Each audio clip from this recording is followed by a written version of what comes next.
रोहतास से एक हैरान करने वाला मामला सामने आया है, जहां महज 9 साल के एक बच्चे के खिलाफ SC/ST एक्ट के तहत केस दर्ज हुआ है। इस खबर ने पूरे प्रदेश में हड़कंप मचा दिया है और अब लोग इस कानून के दुरुपयोग को लेकर गंभीर सवाल उठा रहे हैं।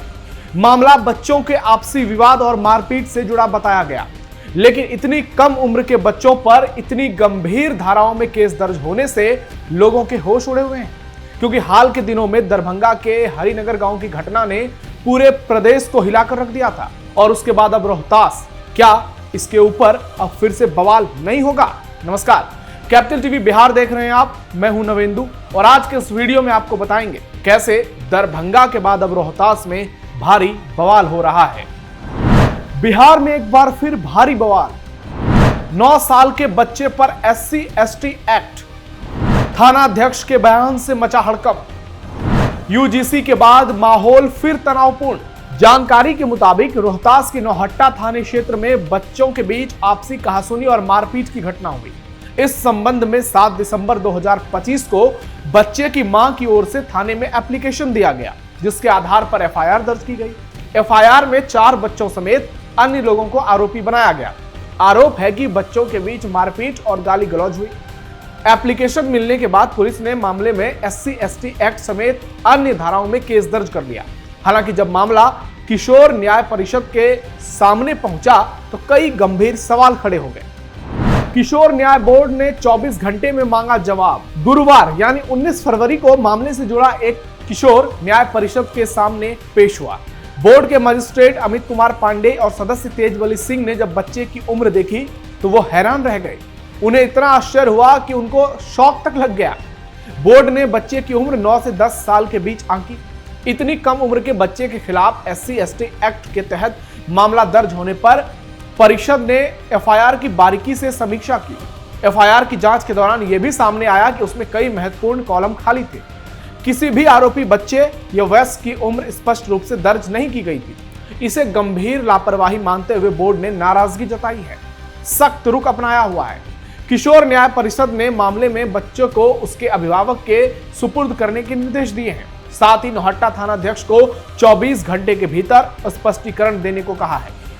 परिषद ने स्पष्ट किया है कि FIR में आरोपियों की उम्र दर्ज करना अत्यंत आवश्यक है, खासकर तब जब मामला नाबालिगों से जुड़ा हो।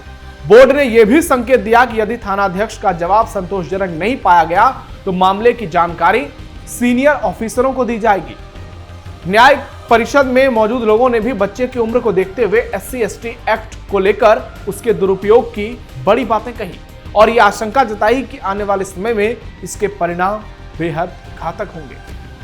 थानाध्यक्ष ने कहा, ऊपर से मिला ऑर्डर। इस घटना को लेकर नौहट्टा थानाध्यक्ष दिवाकर कुमार ने बड़ा बयान दिया और कहा कि थाने में दिए गए एप्लीकेशन के आधार पर उन्होंने FIR दर्ज की।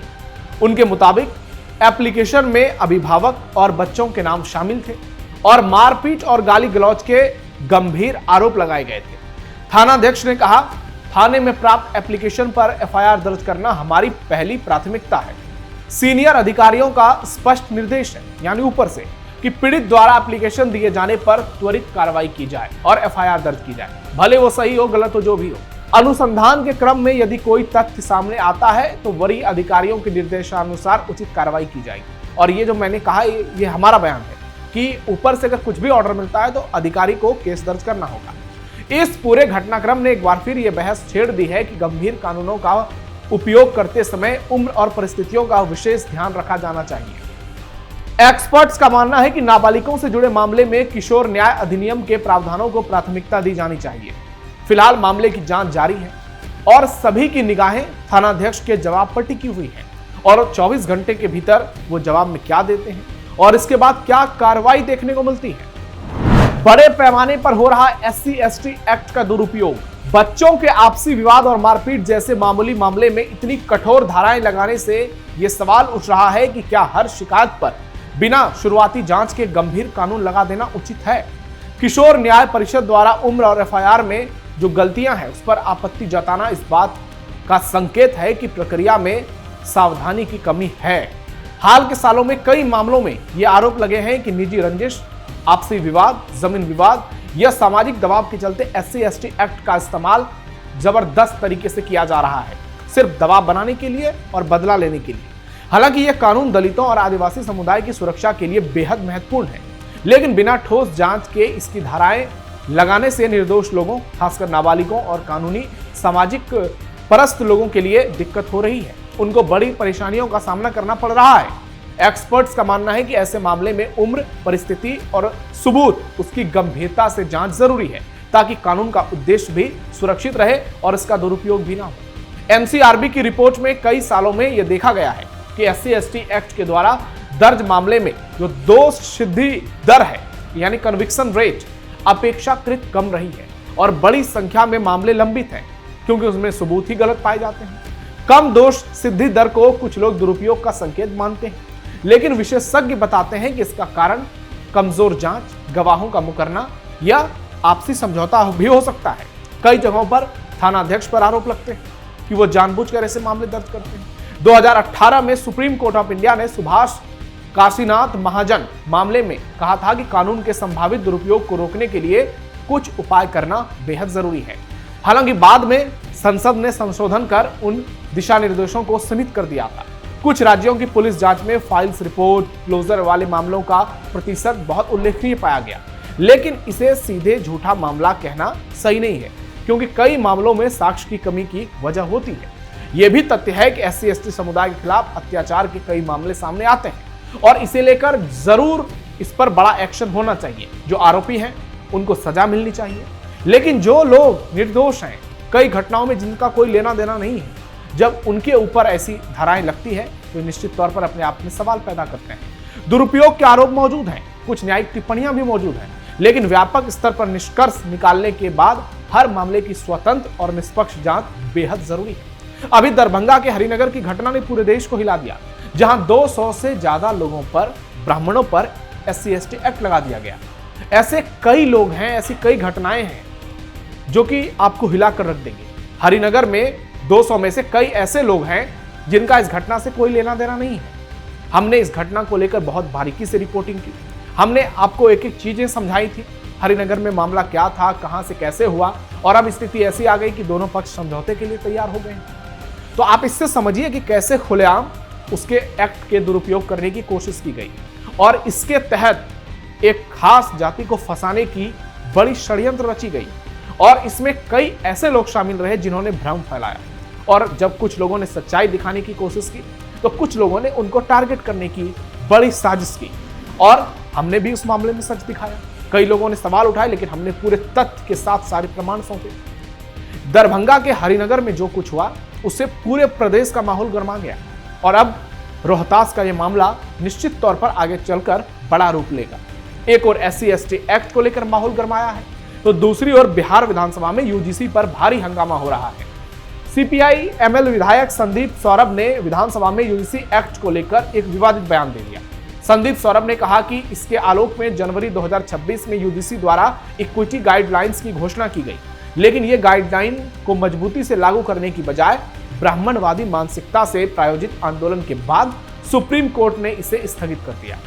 इसके बाद पूरे बिहार में बवाल मच गया।